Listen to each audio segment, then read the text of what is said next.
Hi, everyone. This is Christine. And just before we get started with this, I wanted to let you know that if you enjoy listening, I wanted to thank you so much. If you would rather watch, I wanted to let you know that you can actually watch on YouTube, which has some images and videos related to the case, or you can also now watch on Spotify. So I just wanted to bring that to your attention. And with that said, let's get on with this episode. Just outside of Wichita, Kansas, past the quiet rural town of Valley Center, there's a 20-acre property that could easily be mistaken for a nice country getaway. The property had upscale homes, a swimming pool, and even a private lake. It was called Angel's Landing, and it was neither angelic nor a paradise. It was a trap. At the center of this property was a man named Lou Castro. He was charming, mysterious, and almost otherworldly to those who knew him.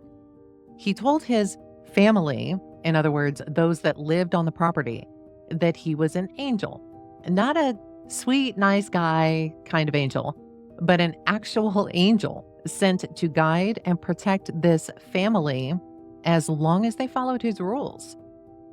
The thing is, this guy, this Lou Castro, had people die around him all the time. Bad luck? Maybe. But it was enough bad luck that it got some detectives curious. And what they found was that this family, this group, had no idea that they were following not an angel, but a cruel, deceptive man who could better be described as a devil in disguise. How did this man convince so many people to trust him? And how was he able to pull this off for so long? Tonight, you'll hear the story of Angel's Landing and the man who turned trust into a weapon. Hello and welcome to the Beach House 34 True Crime and Paranormal Podcast. I'm Christine Worth, and I want to welcome all the new subscribers and welcome back to those who have remained such loyal fans. And if you're just tuning in for the first time, hit that subscribe button to get notified of new releases. I am so happy to have you here. Let's get on with the case. In 2001, Lou Castro, along with his family, purchased a property just outside of the small rural town of Valley Center, Kansas, near Wichita. Now, I don't know if you've ever driven through small towns before, and I realize that a small town to some of you may be 50,000 people. But when I say small town, I mean right around 7,000 people or even less, sometimes far less. And here's what you need to know. Valley Center, Kansas had just over 7,000 people at the time that Lou Castro and his family moved to the property outside of this small town. It was rural, it was private, but for anyone who's ever lived or known someone who's lived in a small town, you know that private isn't a word you generally use. We've already talked about how Lou Castro was charming and all, and that he claimed to be an actual angel, but it was a little more than that. He claimed he was possessed by 3 angels: Arthur, Daniel, and Amber, who was referred to as the angel of death. He claimed that he was a centuries old angel and that he had powers. He had the powers to predict your death and, if needed, the power to bring you back to life. But how did it get to be this way? Why did so many people follow him? Well, for that, we need to start at the beginning because there are so many players in this story, and it won't make a lot of sense if you don't know who they are. Now, even though this whole main story begins in 2001, it actually began to take shape around the early 1990s.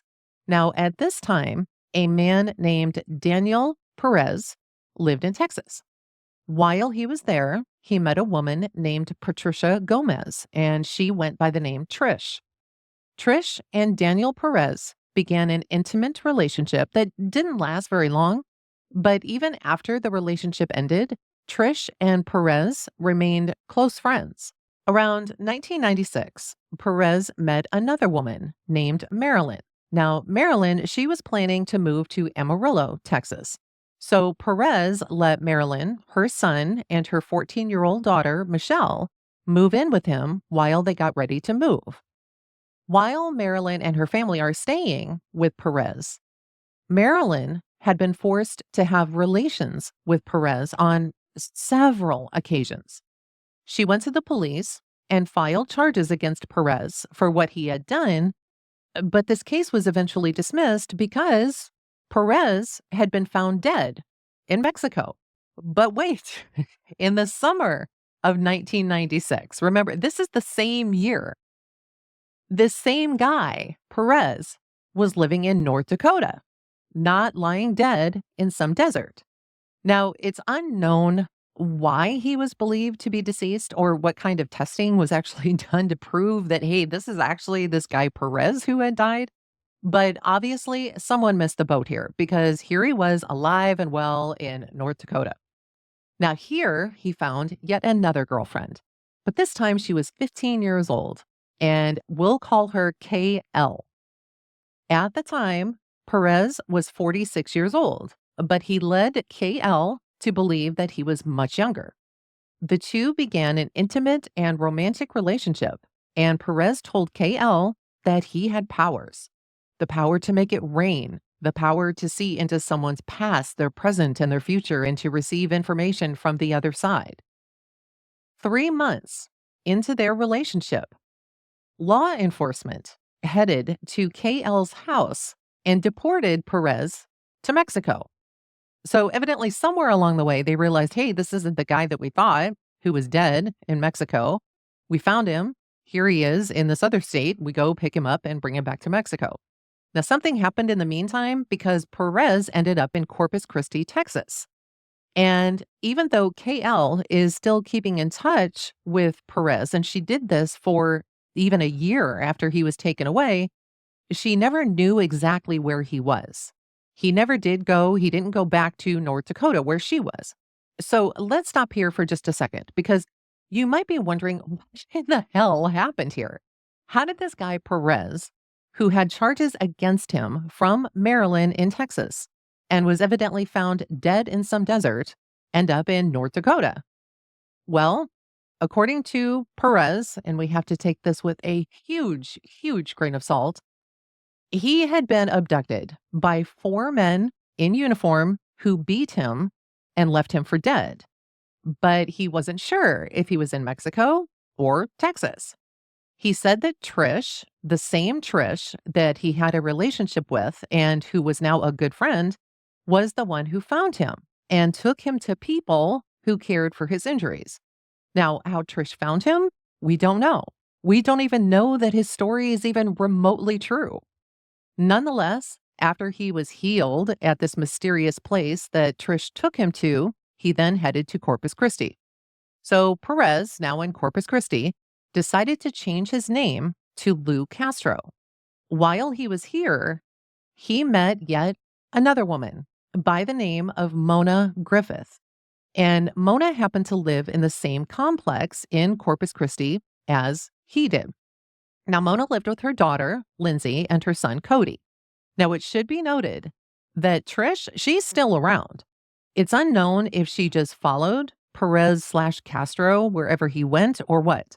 But what we do know is that after starting this relationship with Mona, this Perez-Castro guy, Mona's kids, and Trish all moved into a different apartment complex in a different area of Corpus Christi. So they're living here for a few months, and after a few months, they all decide to move to Wichita, Kansas.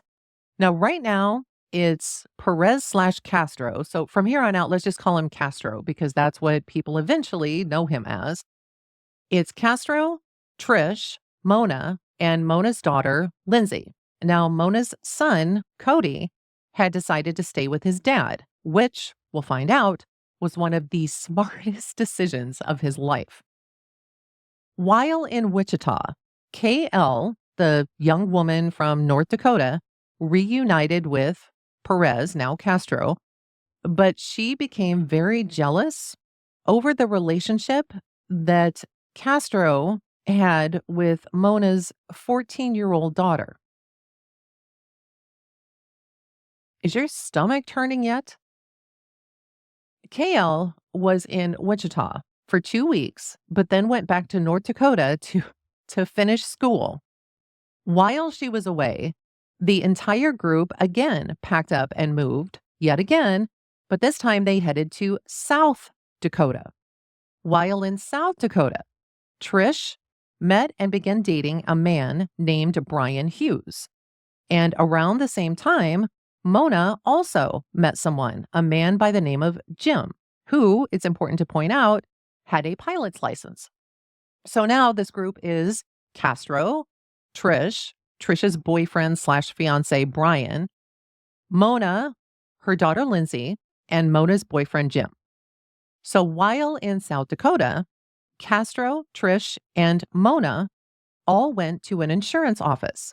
And here, Mona bought a life insurance policy on herself in the amount of $750,000. She named her daughter Lindsay as the beneficiary and Trish as Lindsay's caregiver should anything happen to Mona. So fast forward a few years to 2001, and this was the most eventful year probably for this group. They're all still together as a group. They're just living and existing. Trish and Brian had welcomed a new baby girl into the world named Nicole. Also in 2001, a tragic event occurred. So Mona, her daughter Lindsay, and Jim, Mona's now fiance, remember he was a trained pilot, had gotten a private plane to fly somewhere. Now, we don't know where they were going, but what we do know is that this plane went missing and was eventually found with all three, Mona, Jim, and Lindsay, deceased. The NTSB, they did conduct an investigation, but they didn't find anything wrong with the plane. It was determined that it was likely instrument flight conditions and that Jim simply lost control. Now, Castro and Trish, after they learned about what happened with the plane, they tried to get the life insurance proceeds, but Mona's body had not yet been recovered, and the insurance agency, they wouldn't pay out the benefit until that happened.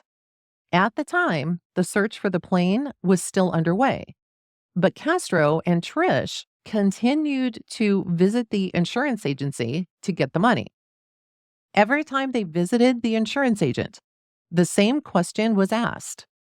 How long is it going to take before a death benefit is paid? Now, once the plane and those on board were found, death certificates were issued, and the insurance agency paid the proceeds to Trish. In the meantime, KL, Castro's girlfriend from North Dakota, returned to the group, and Trish, Brian, and their new baby, and KL, they all moved to Lee's Summit, Missouri. They had wanted to purchase a house together. So a real estate agent named Jennifer Hudson helped them to find a house. When they found the house they wanted, it didn't go in Castro's name or Trish's name or Brian's, but instead it was put in KL's name. Now, they were only at this house for 3 months when they all decided to move back to Wichita. They had found some condos to live in while they waited for something a little bit more permanent. Now, Jennifer, the real estate agent who had helped them find the house in Lee's Summit, had been completely taken in by Castro and had remained friends with him even after the purchase of this house in Lee's Summit had gone through. Now, at first, their relationship was strictly professional. She showed him properties, he considered his options, but Lou was no ordinary client, at least according to Jennifer. Jennifer felt that Castro, he had a way of making people feel special and understood, like they were part of something bigger. And for Jennifer, this connection was deeper than just a real estate deal. Jennifer had always had a thing for angels, even collected them. Now, I don't know if Castro knew about this, But when he told her that he wasn't just some guy, he was actually a centuries old angel who had the power to foresee death and the ability to protect those who trusted him, she was all in. Soon, Castro had what he was looking for. He had found this 20-acre property just north of Wichita. It was everything he wanted. It was spacious, it was private, and it was ready to become his own personal sanctuary. As with the first house, where KL had signed for that, the one in Lee's Summit, again, Castro had another member of his group put their name on this property. And this time it was Trish. In the meantime, here's Jennifer, the original real estate agent. She could not stop thinking about this guy, Castro, and him claiming to be an angel. And she was so taken in with him that she decided to leave her husband and to move with the entire group to Wichita. And if that wasn't enough, she also brought along her two daughters, Emily, who was 10, and Sarah, who was 17. Now, Jennifer, she believed in Castro completely. To her, he wasn't just a man, he was divine. But not Sarah, who was Jennifer's oldest daughter. At 17, she could see that something wasn't quite right about all of this, and she didn't buy into this act that this guy was putting on. She could only watch as her mother fell deeper under this guy's control, handing over her financial resources and adopting Lou's rules, Castro's rules, without question. The group eventually named this place Angel's Landing. Now, it would later be learned from court records that after Jennifer moved her two daughters and herself into Angel's Landing, Castro required, yes, required that the youngest of Jennifer's daughters move into the master bedroom with him. She was 10 years old. 10. It's unknown if her mom fought this or was just so taken in by Castro that she believed her daughter would be fine. And spoiler alert, she was not.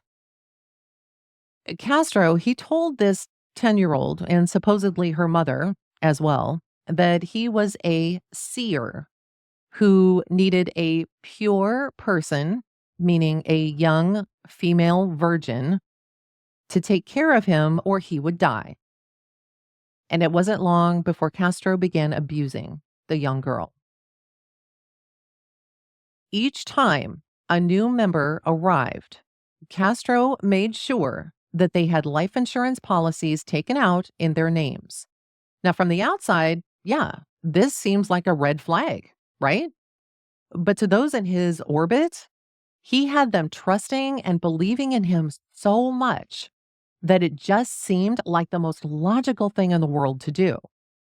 So, not long after the group moved into Angel's Landing, Trish, the one-time girlfriend and now close friend of Castro's, took out a $1 million life insurance policy on her own life that included an accidental death rider.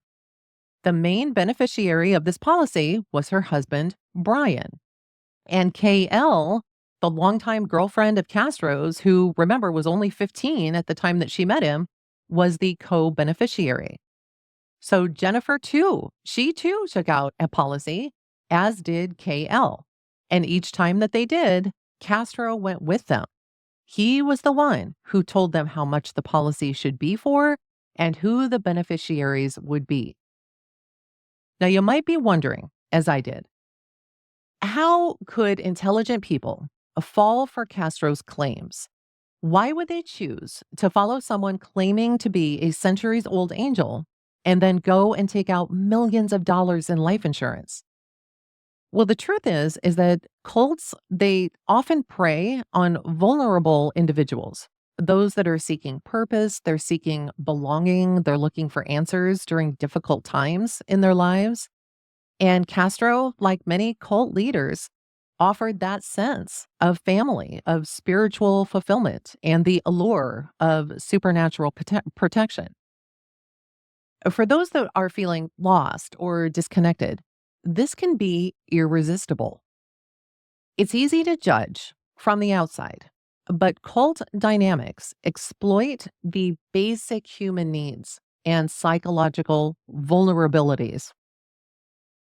By the time many followers realize the true nature of their actual situation, they're often so deeply entangled emotionally and financially and socially that it's very difficult to extract themselves from that situation that they're in. And that's exactly what happened at Angel's Landing. It was a place that promised paradise, but held all of these dark secrets just beneath the surface. Now, as you might imagine, the group at Angel's Landing began to become a constant source of gossip around this small town. Detective Ron Goodwin, he had heard about this new guy in town and heard about his property. He took a drive out to the location, and one of the things that caught his eye when he got there were the cars.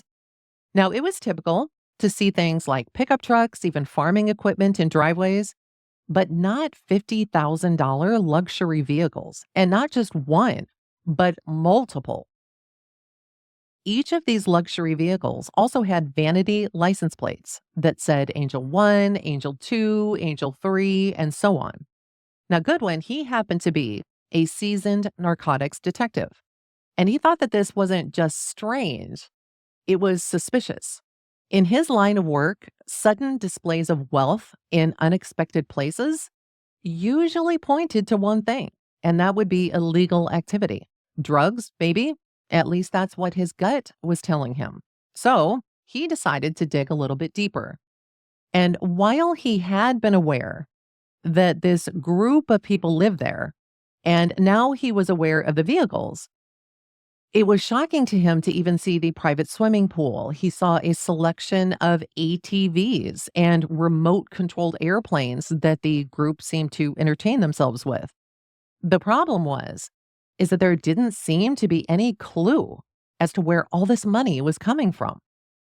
Goodwin knew that the man at the center of all of this was this guy named Lou Castro. And when he went to go do his research on this guy, he expected to find the usual paper trail, jobs, businesses, something to explain the money that he had found, but there was nothing.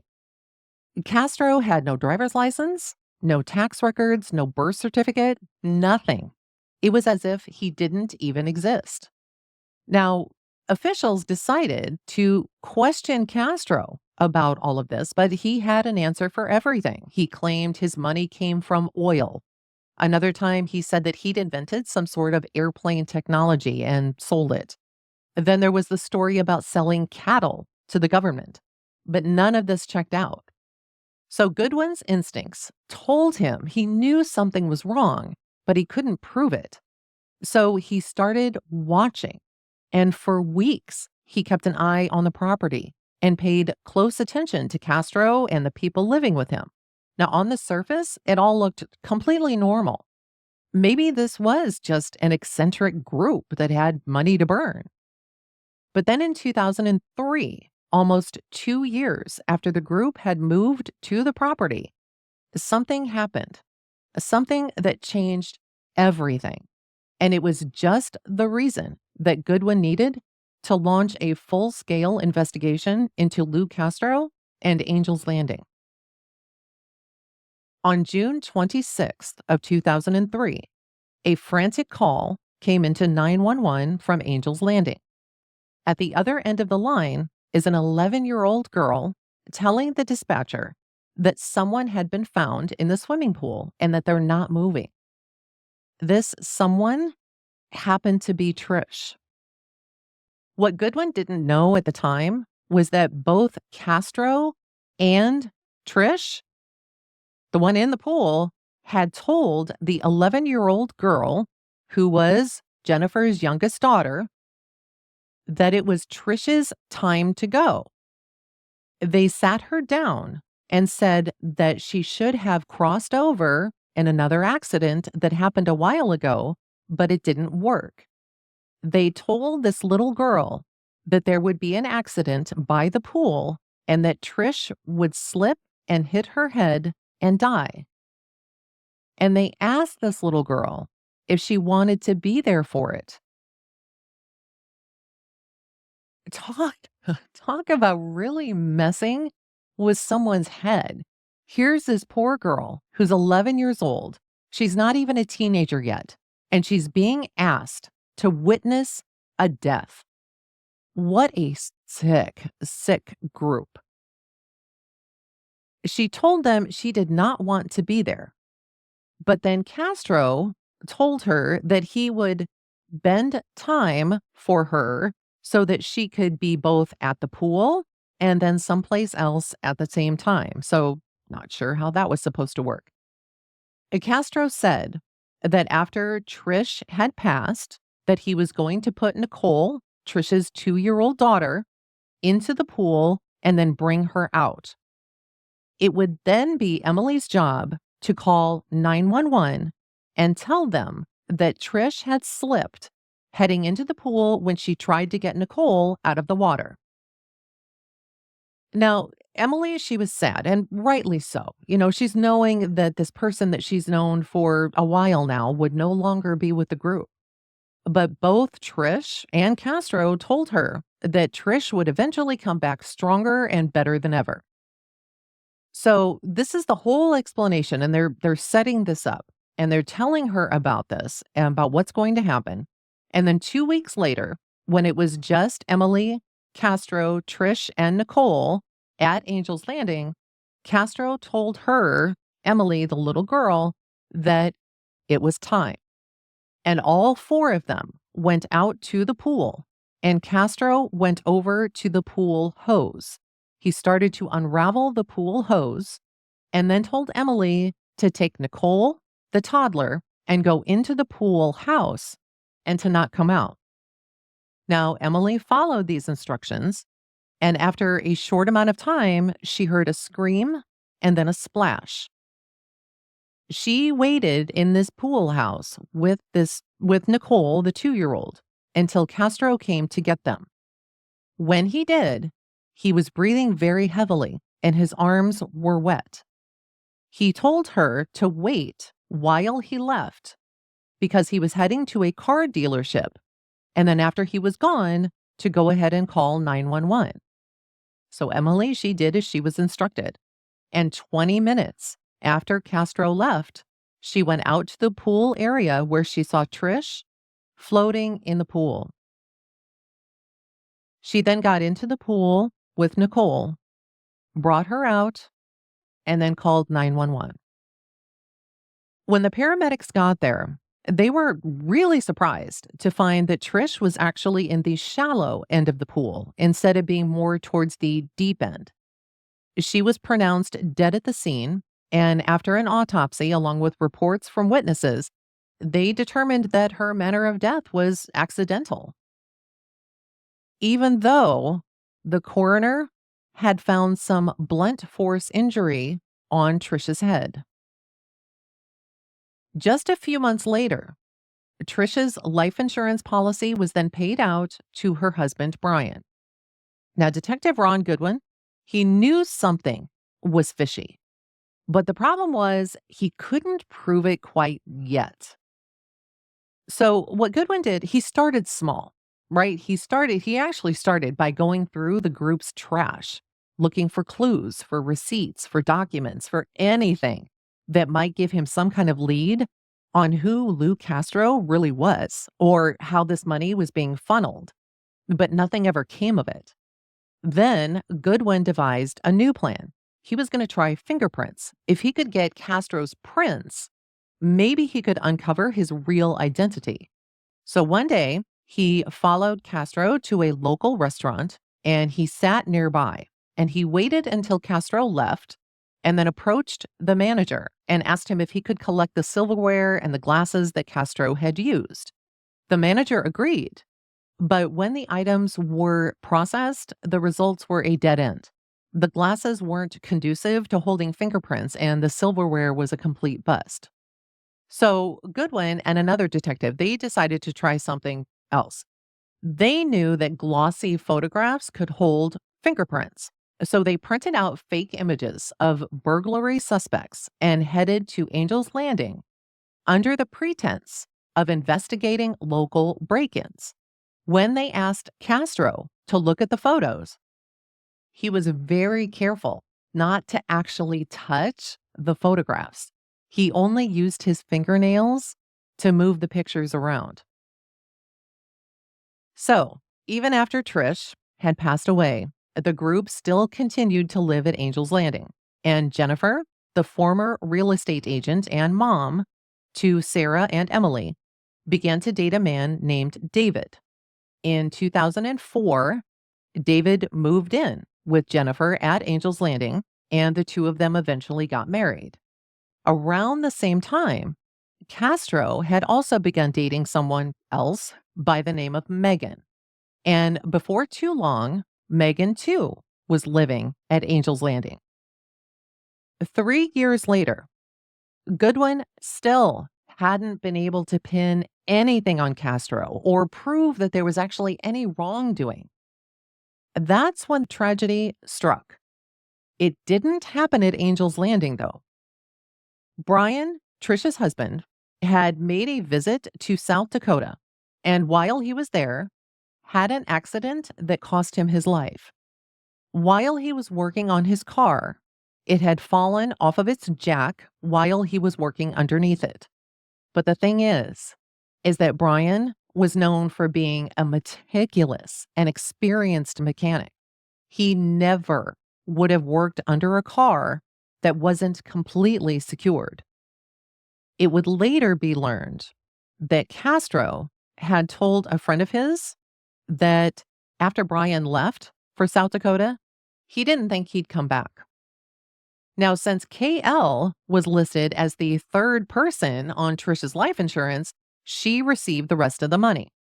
Now, the deaths around the people of Angel's Landing just kept piling up. And each time, someone from Angel's Landing benefited. The problem is, they were listed as accidents, but Goodwin knew in his gut that something wasn't right. In 2008, there was another tragedy. Jennifer, the real estate agent who had helped Castro purchase the first property and then the 20-acre property, and later moved there with her daughters, Sarah and Emily, she died after her vehicle ended up going head-on into traffic. KL received the insurance payout, even though Jennifer's daughters had lived for many years on this compound of Angel's Landing. Things changed after their mom died, and some choices had to be made. Castro had decided to move to Tennessee with some of the Angel's Landing group, and this would be his girlfriend, Megan, their daughter, and a new member named Blake. KL stayed at Angel's Landing with Emily and Nicole, Trisha's daughter, so that they could finish school.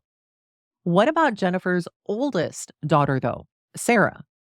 Well, she had moved out of the compound and had been dating someone named Daniel.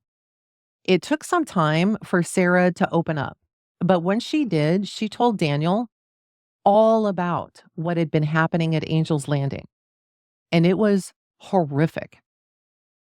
Shortly after their mother, Jennifer, had moved them there to Angel's Landing, the abuse had started.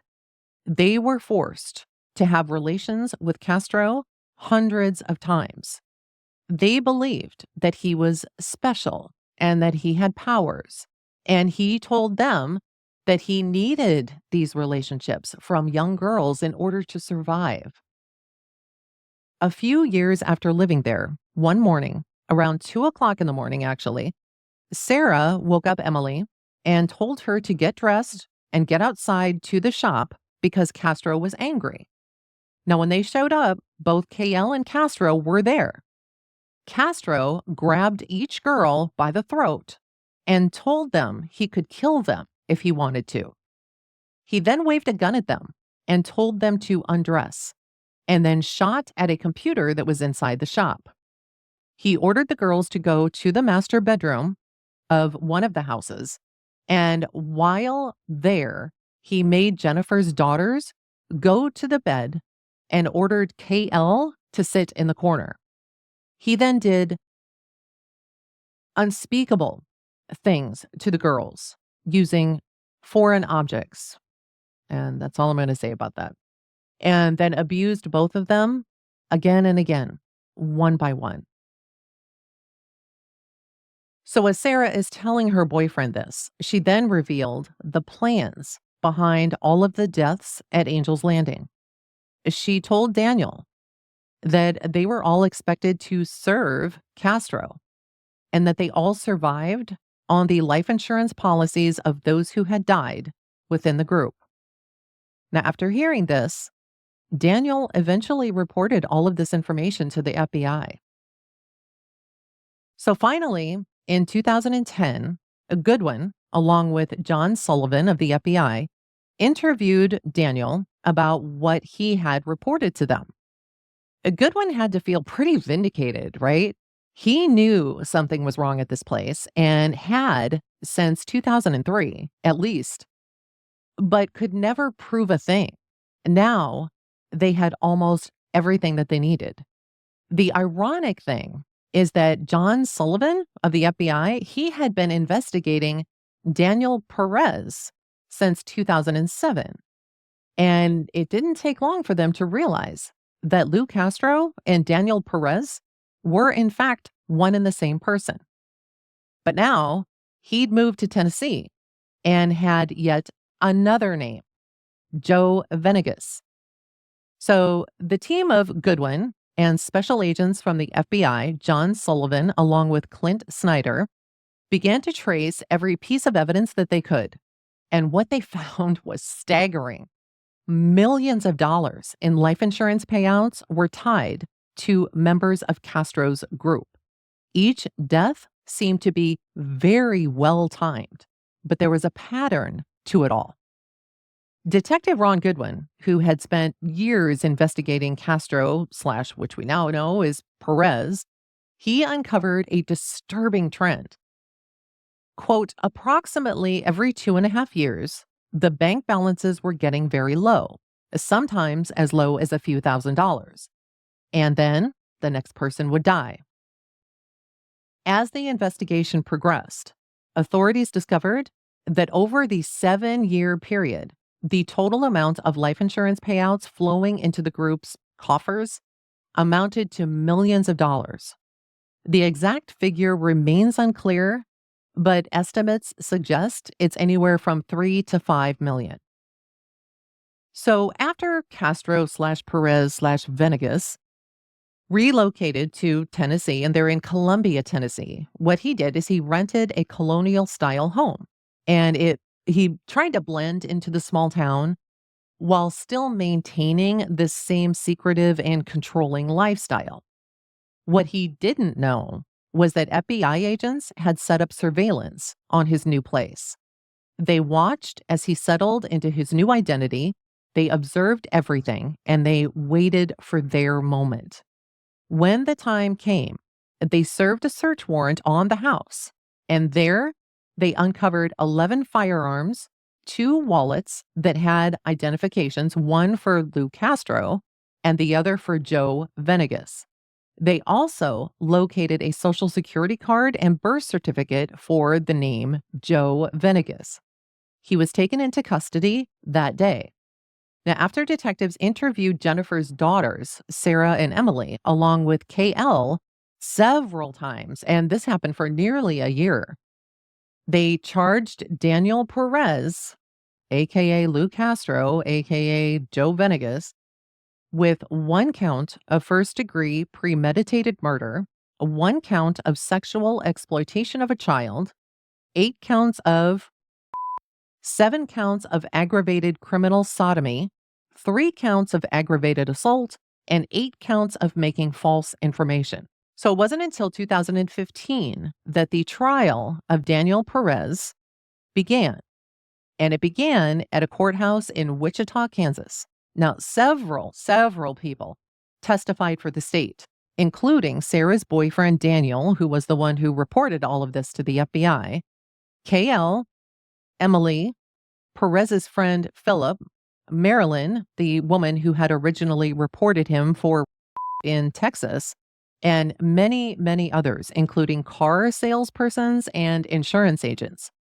One interesting piece of testimony came from a woman who had lived with Perez and ended up living, of all places, in the same area as Perez in Kansas many years later.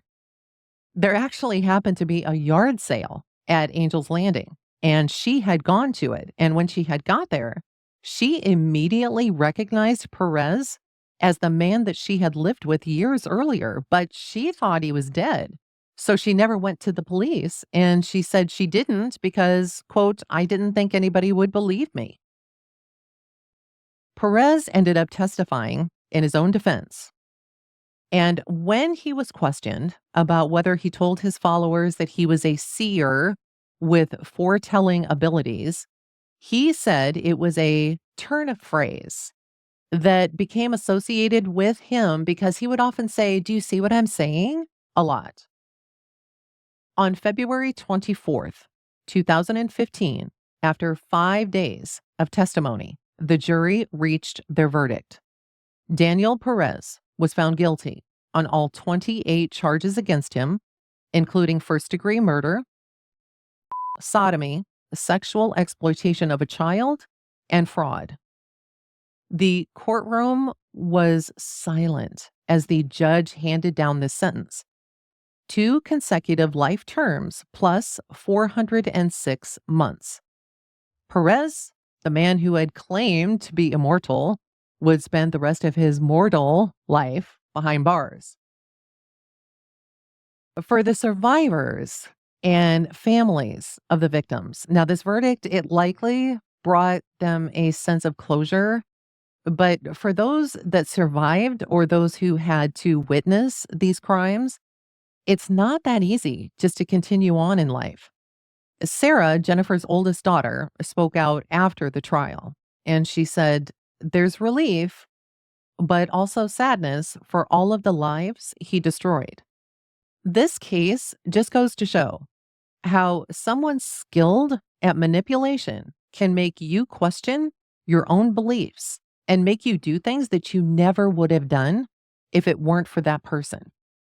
This also shows you how false promises and charisma can be turned into a weapon, especially when you are isolated and in fear for your own life or your children's lives.